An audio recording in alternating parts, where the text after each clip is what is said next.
Идея запустить метро в Магасе не раз приходила в голову многим, а отразить ее в проекте удалось 9-летней Хадиже Мислауровой. Работа заняла 3 дня, помогали родители и педагог. А вот сама идея зародилась из-за недавно возникшей ситуации дома. Моя сестра недавно заболела двоюродно. Я услышала разговор старших. Они обсуждали бы, как же быстрее и довести ее в больницу за пределы нашей республики. И мне стало интересно, потому что на дорогах очень большие пробки. Это было бы тяжело. А карета скорой помощи неудобная, и в ней больной будет трястись. И поэтому я решила, что в моем поезде мечты будет не только вагон для перевозки пассажиров, но и вагон для перевозки пациентов. Это поможет жителям.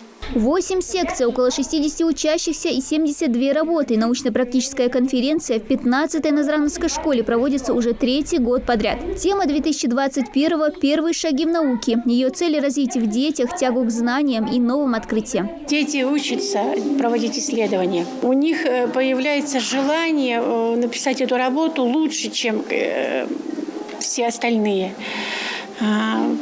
Настолько заинтересованно, увлеченно они идут к концу своей работы, и мы себе даже не можем представить, насколько эти дети могут нас удивить.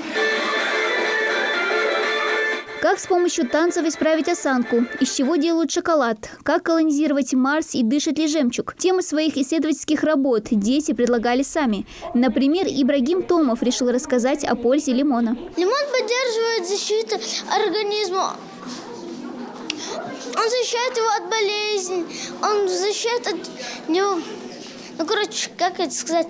Он защищает наш организм от различных болезней. Ты сам-то хоть лимон любишь? Нет. А почему? То, что он кислый.